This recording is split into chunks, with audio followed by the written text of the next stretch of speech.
बिस्मिल्लाहिर्रहमानिर्रहीम अस्सलाम वालेकुम welcome to literature with WB. और आज जो हम टॉपिक कवर करने जा रहे हैं वो है principles of testing and evaluation. Testing and evaluation का चैप्टर नंबर 5 है और देखते हैं कि इसके एक ही पार्ट बनेगा या 2 पार्ट बनेंगे। तो विदाउट एनी फर्दर डिले आज के इस वीडियो को शुरू करते हैं।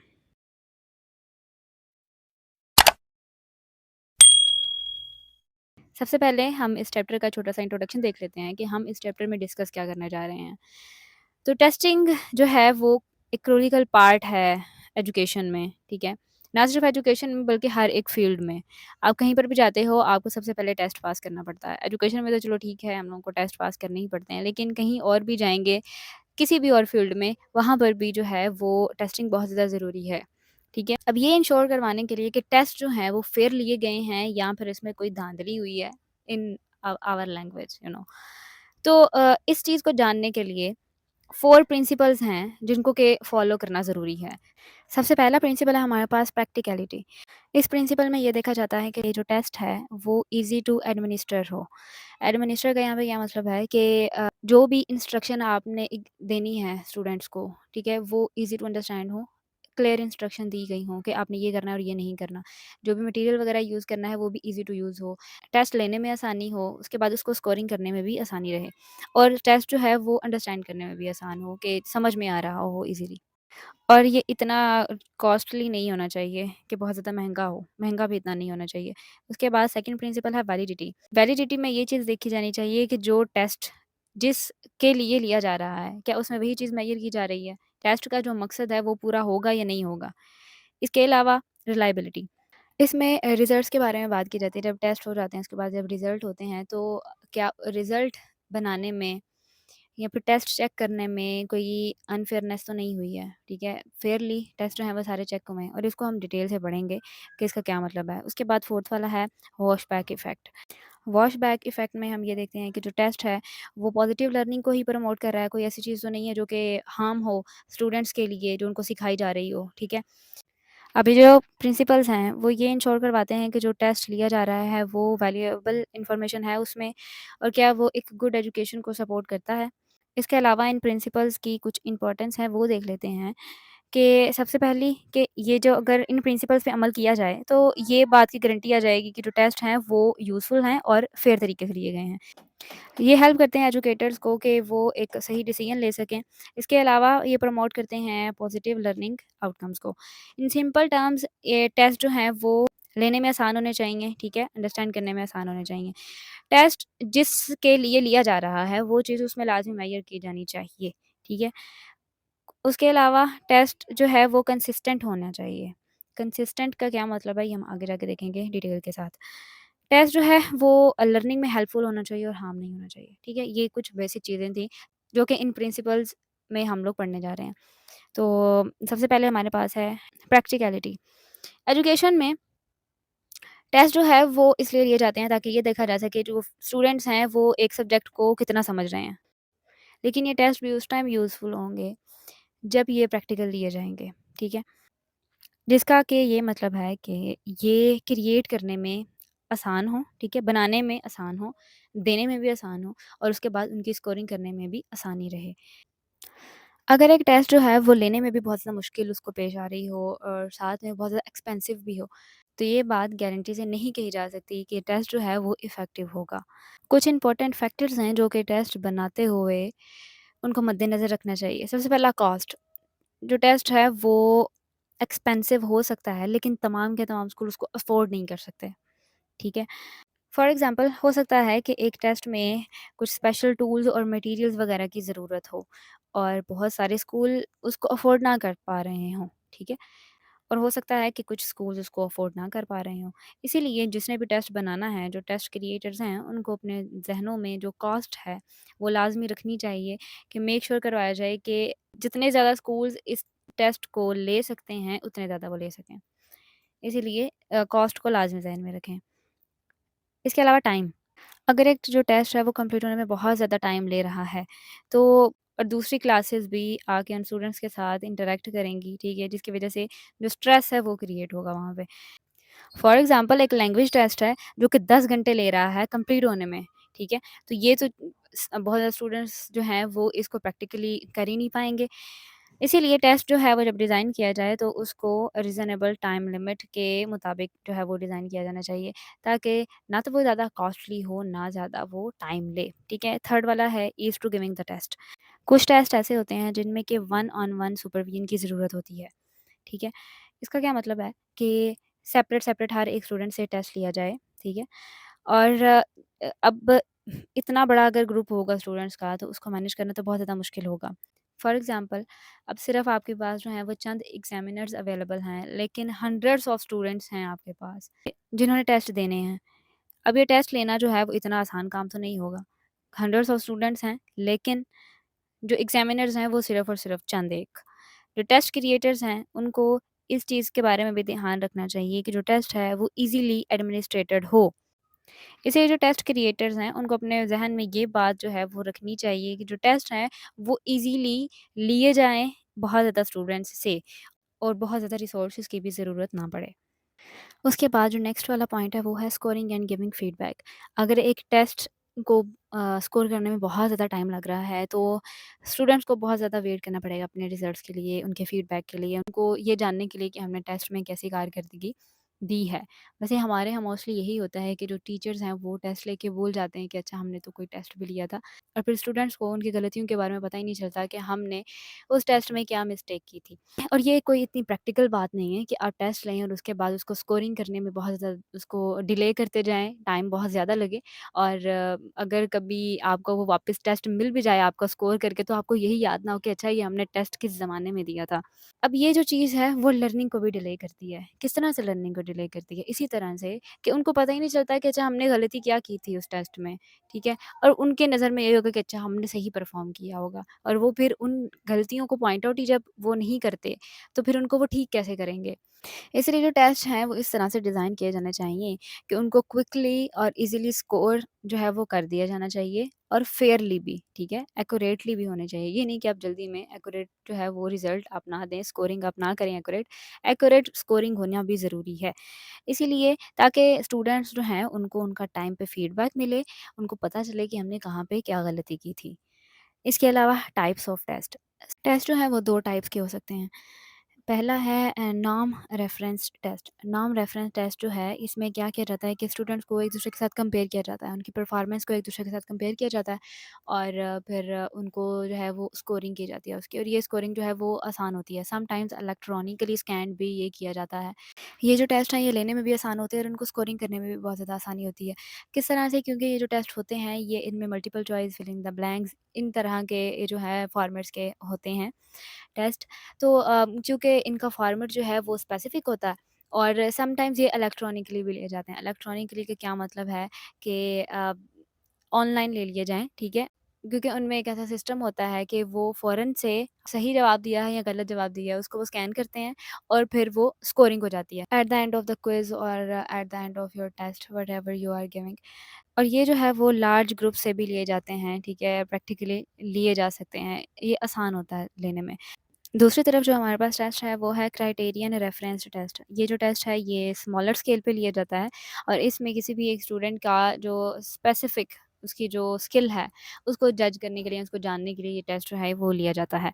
अब इसमें काफ़ी ज़्यादा टाइम लगता है, ठीक है? टीचर्स का भी काफ़ी ज़्यादा टाइम लगता है फीडबैक प्रोवाइड करने में, और ये एक लेस प्रैक्टिकल बात आ जाती है फिर से, क्योंकि टीचर्स जो हैं वो टाइम पे स्टूडेंट्स को जो है वो फीडबैक प्रोवाइड नहीं कर पाते हैं। तो ये एक लेस प्रैक्टिकल बात है। इन शॉर्ट अगर मैं बात करूँ तो इन दोनों में जो डिफ़रेंस है वो ये है कि जो नॉर्म रेफ़रेंस टेस्ट है, वो लेने में आसान होता है, ठीक है? लार्ज स्केल पे लिया जा सकता है, और वो ज़्यादा प्रैक्टिकल बात है। और उसमें जो है वो कंपेयर किया जाता है स्टूडेंट्स को एक-दूसरे के साथ, उनकी एबिलिटीज़ को, उनकी परफ़ॉर्मेंस को। दूसरी तरफ हमारे पास जो था क्राइटेरियन रेफ़रेंस टेस्ट, इसमें जो है वो ये स्मॉलर स्केल पे लिया जाता है। जैसा कि हो गया कि एक क्लासरूम में यूनिट्स का टेस्ट हो गया, ठीक है?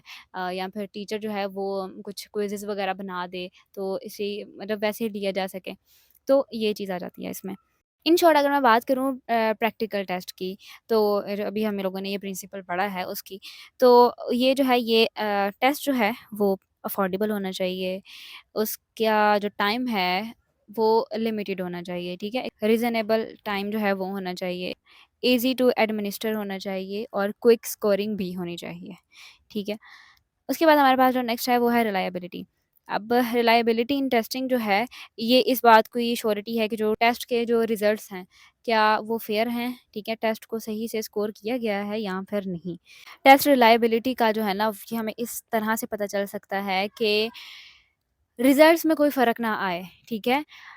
अगर एक टेस्ट लिया गया है और उसको स्कोर किया गया है, उसके अच्छे मार्क्स आ गए हैं, ठीक है? लेकिन अगर वही टेस्ट कोई और पर्सन लेता है आके, तो रिज़ल्ट्स पे कोई फ़र्क ना आए, तो इसको हम लोग कहेंगे कि ये रिलायबल स्कोरिंग थी या रिलायबल टेस्ट था।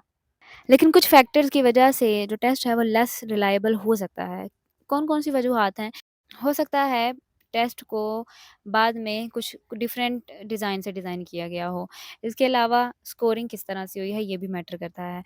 अब ये जो इश्यूज़ हैं, ये लीड करते हैं इनएक्यूरेट रिज़ल्ट्स को, जो कि इफ़ेक्ट कर सकते हैं इम्पोर्टेंट डिसीजंस को, जो कि टेस्ट के बेस पे लिया जाना चाहिए। इसके भी कुछ पॉइंट्स मैंने बनाए हैं, वो देख लेते हैं। सबसे पहला है टेस्ट रिलायबिलिटी। टेस्ट रिलायबिलिटी का क्या मतलब है कि जो टेस्ट है, क्या उसने सही से काम किया है? ठीक है? मतलब जो चीज़ हम लोग फाइंड आउट करना चाह रहे थे, क्या वो फाइंड आउट हुई है या नहीं हुई? और टेस्ट के जो रिज़ल्ट्स हैं, उसमें कंसिस्टेंसी होनी चाहिए। कंसिस्टेंसी का क्या मतलब है कि अगर पहली दफ़ा टेस्ट लिया गया है, जो रिज़ल्ट पहली दफ़ा आया है, वही रिज़ल्ट दूसरी दफ़ा भी आना चाहिए। तो इसको हम लोग बोलेंगे कि जो टेस्ट है, वो रिलायबल था। लेकिन कुछ फैक्टर्स की वजह से टेस्ट जो है वो लेस रिलायबल हो सकता है समटाइम्स। फॉर एग्ज़ाम्पल हो सकता है कि लिसनिंग टेस्ट लिया जा रहा है, लेकिन बाहर के शोर की वजह से जो स्टूडेंट है वो प्रॉपरली उस चीज़ को ना सुन सुन सके, जिसकी वजह से वो सही से उसको जवाब ना दे सके, और फिर जो है वो फिर उसके रिज़ल्ट पे असरअंदाज़ हो सकता है। एक और फैक्टर आ सकता है कि स्टूडेंट्स की जो हेल्थ और स्ट्रेस लेवल है। हो सकता है जिस दिन टेस्ट हो, कोई स्टूडेंट जो है वो बीमार हो, या फिर कुछ वजूहात की वजह से वो परेशान हो, जिसकी वजह से वो टेस्ट में सही से परफ़ॉर्म ना कर पाए, और ये जो है फिर वो टेस्ट की रिलायबिलिटी पे इफ़ेक्ट करेगा। दूसरा है स्कोरिंग रिलायबिलिटी। स्कोरिंग रिलायबिलिटी इस चीज़ को रेफ़र करता है कि जो स्कोरिंग में कंसिस्टेंसी होनी चाहिए, ठीक है? वही बात कि अगर मल्टीपल पीपल भी उस टेस्ट को ग्रेड करें, ठीक है? तो तकरीबन थोड़ा बहुत फ़र्क हो सकता है, लेकिन ज़्यादा फ़र्क नहीं। अगर ज़्यादा फ़र्क आएगा तो दैट्स मीन कि टेस्ट की जो रिलायबिलिटी है वो नहीं है, ठीक है? टेस्ट फेयर तरीके से चेक नहीं हुआ है, स्कोर नहीं किया गया सही से।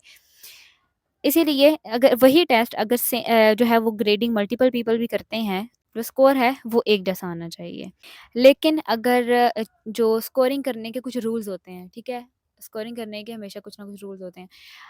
सो मेक श्योर करवाया जाना चाहिए कि अगर मल्टीपल पीपल उस टेस्ट को स्कोर कर रहे हैं, तो उनको क्लियर इंस्ट्रक्शंस मिलनी चाहिए कि आपने इस लिहाज से इस बुनियाद पे स्कोरिंग करनी है।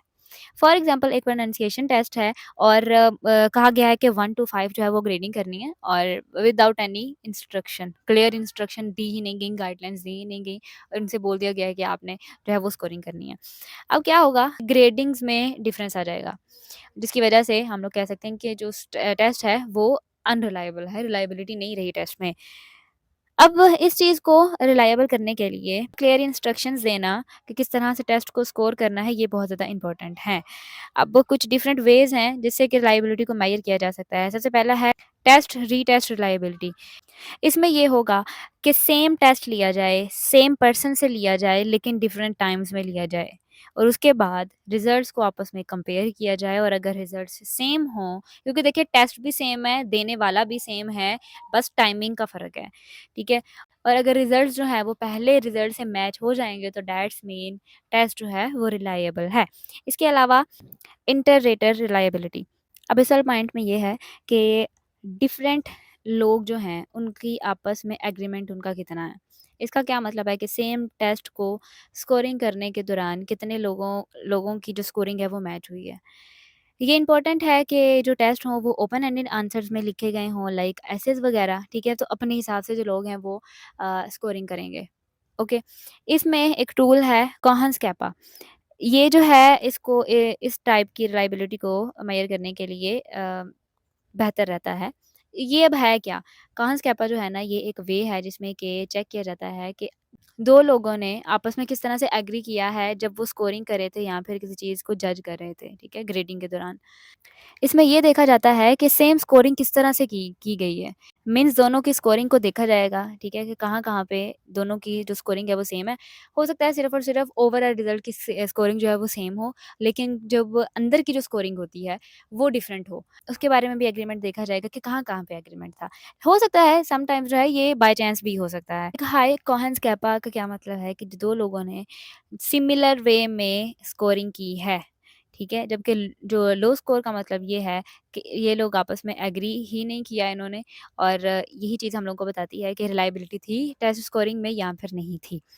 इसके अलावा इंट्रा रेटेड, पीछे जो पड़ी है वह इंटर रेटेड, अब ये है इंट्रा रेटेड रिलायबिलिटी। अब इसमें क्या देखा जाता है, इसमें ये चेक किया जाता है कि सेम पर्सन है, ठीक है? और वो एक सेम ही टेस्ट को स्कोर कर रहा है, लेकिन कॉन्स्टेंटली जो है वो टेस्ट स्कोरिंग में फ़र्क नहीं आना चाहिए, एक ही स्कोर आ रहा है। फॉर एग्ज़ाम्पल एक टीचर जो है वो सेम पेपर को ग्रेड कर रहा है डिफरेंट डेज़ में। अब ये देखा जाना चाहिए कि जो स्कोर है वो सिमिलर हो, ठीक है? अब इस किस्म की रिलायबिलिटी को इम्प्रूव करने के लिए जो टेस्ट क्रिएटर्स हैं, उनको जो टेस्ट डिज़ाइन है और जो स्कोरिंग प्रोसेस है, उन दोनों को केयरफुली डिज़ाइन करना चाहिए। और ये चीज़ भी मेक श्योर करवाई जानी चाहिए कि डिफरेंट लोग जो हैं, वो एक सेम वे में जो है वो स्कोरिंग करेंगे। अब इन सब एफर्ट्स के बावजूद भी ज़रूरी नहीं है कि एक परफेक्ट रिलायबिलिटी को पहुँचा जा सके, ठीक है? ये इतना आसान काम नहीं है। कुछ फैक्टर्स हैं जो कि रिलायबिलिटी पे फ़र्क ला सकते हैं। स्टूडेंट्स की इसमें परफॉर्मेंस आ सकती है। हो सकता है स्टूडेंट्स जो हैं वो स्ट्रेस का शिकार हों टेस्ट वाले दिन, जिसकी वज़ह से सही से परफॉर्म ना कर पा रहे हों। लैक ऑफ मोटिवेशन हो सकती है, और जो है साथ में जो टेस्ट को किस तरह से डिज़ाइन किया गया है, ये भी मैटर करता है। अब एक कंफर्टेबल और जिसमें लेस डिस्ट्रैक्शन होती है, वो एनवायरनमेंट अगर पैदा किया जाए और उनमें टेस्ट लिया जाए, तो इन सारे के सारे इश्यूज़ को मिनिमाइज़ किया जा सकता है।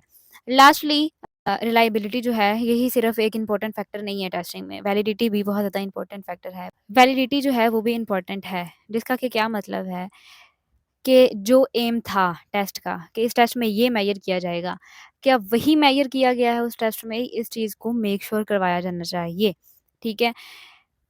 A test can be reliable but not valid. हो सकता है एक टेस्ट जो है वो रिलायबल हो लेकिन वैलिड ना हो, जिसकी वजह से रॉन्ग रिज़ल्ट्स जो हैं वो मिल रहे हों।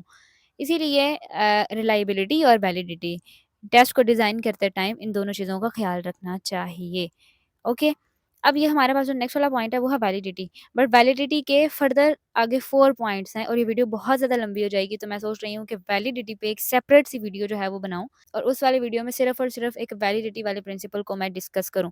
You can see this is too much long, तो इसको हम लोग जो है वो नेक्स्ट वाली वीडियो के लिए छोड़ देते हैं और अब हम लोग बढ़ते हैं अपने लास्ट वाले प्रिंसिपल पे, जो कि है back wash effects. Back wash effect मैं सिंपल वर्ड में अगर आप लोगों को समझाने की कोशिश करूँ तो इसका ये मतलब है कि अनइंटेंडेड कॉन्सिक्वेंसेस जो कि टेस्ट की वजह से आए हों स्टूडेंट की लर्निंग पे और टीचर्स की टीचिंग पे।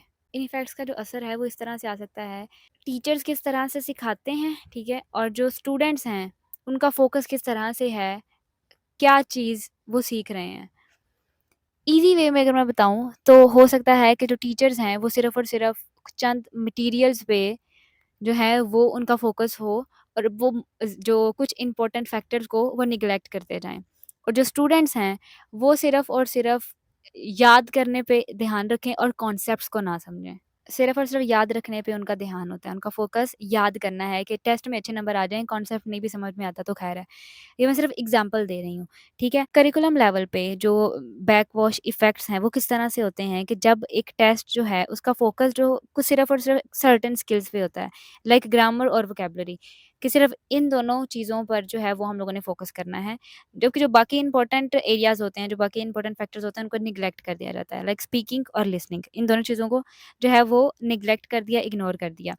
अब इसकी वजह से क्या होगा, कि जो टीचर्स हैं ना, जो बाकी 2 इम्पोर्टेंट फैक्टर्स हैं, उनको वो इग्नोर कर देंगी। क्यों? क्योंकि जब टेस्ट में वो चीज़ आएगी ही नहीं, तो टीचर्स कहेंगे कि पढ़ाने का क्या फ़ायदा या इन बच्चों को सिखाने का क्या फ़ायदा?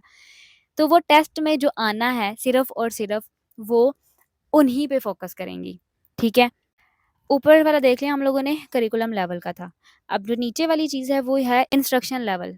अब एक जो टेस्ट है उसका मेनली फ़ोकस क्या है कि हम लोगों ने स्टूडेंट्स को जज करना है उनकी परफ़ॉर्मेंस के बेस पे। अब टीचर्स जो हैं वो क्या करेंगी, उनका सिर्फ़ और सिर्फ़ फ़ोकस ये होगा कि सिर्फ़ बच्चों को वो चीज़ सिखा दी जाए जिसके सीखने से वो टेस्ट को ईज़िली पास कर जाएँ, ठीक है? सिर्फ़ पास करना मकसद है। ये नहीं है कि अपने लर्निंग गोल को थोड़ा ब्रॉड करें, ठीक है? उसकी बजाय सिर्फ़ और सिर्फ़ बच्चों को वो चीज़ सिखा दें जिससे वो सिर्फ़ अपने टेस्ट को पास कर सकें। अगर परफ़ॉर्मेंस बेस्ड टेस्ट है तो सिर्फ़ और सिर्फ़ उनकी परफ़ॉर्मेंस पे ध्यान देंगे, उन पे फ़ोकस करेंगे, उनको वही सिखाया जाएगा ताकि वो टेस्ट को पास कर लें बस।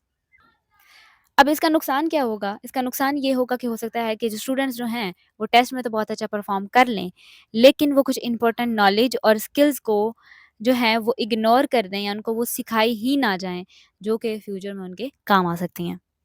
अब जो कुछ टेस्ट जो कि हाई स्टेक डिसीजंस के लिए लिए जाते हैं, लाइक अगर एक स्टूडेंट ने ये डिसाइड करना है ग्रेजुएट करने के बाद वो नेक्स्ट लेवल पे जब मूव करेगा तो उसने क्या करना है। टीचर्स का जो है वो मेन फोकस ये होगा कि सिर्फ और स्टूडेंट्स को ये चीज़ बता दी जाए कि आप टेस्ट के लिए ये चीज़ें कर लें तो आप जो है वो टेस्ट को पास कर लेंगी। इंस्टेड के उनको इनकरेज किया जाए डीपरली कि आप उनको अंडरस्टैंड करवाया जाए असल मकसद उनका नहीं, बल्कि सिर्फ़ और सिर्फ़ उनको जो टेस्ट आप किस तरह से पास कर सकते हैं, सिर्फ़ इतनी बात समझा दी जाए। अब एक और मसला जो कि है कि अगर जो स्टूडेंट्स हैं, जो उन्होंने सीखा है, जो सीखा है स्टूडेंट्स ने वो टेस्ट में नहीं आया है। स्टूडेंट्स की लर्निंग और जो टेस्ट है वो अलाइन ही नहीं है। तो किस तरह से पता चलेगा कि जो स्टूडेंट्स ने किस हद तक जो है वो सीखा था? अब वो टेस्ट में आया ही नहीं है। और वो जो लेसन्स हैं वो टेस्ट के साथ मैच ही नहीं हो रहे। तो इस तरह से स्टूडेंट्स ने जो सीखा है, वो तो पता ही नहीं चलेगा कि उसने सीखा क्या है, ठीक है? क्योंकि टेस्ट उसके मुताबिक आया ही नहीं, जो उसने सीखा था। और फिर स्टूडेंट्स और टीचर्स के लिए रिज़ल्ट्स को अंडरस्टैंड करना बहुत ज़्यादा मुश्किल हो जाता है। अब बैकवॉश इफ़ेक्ट्स को रिड्यूस करने के लिए कुछ चीज़ें हैं जो कि मद्देनज़र रखनी चाहिए। एजुकेटर्स जो हैं उनको ये मेक श्योर करवाना चाहिए कि जो टेस्ट हैं वो वेल कनेक्टेड हों उससे जो बच्चा क्लास में सीख रहा है, ठीक है?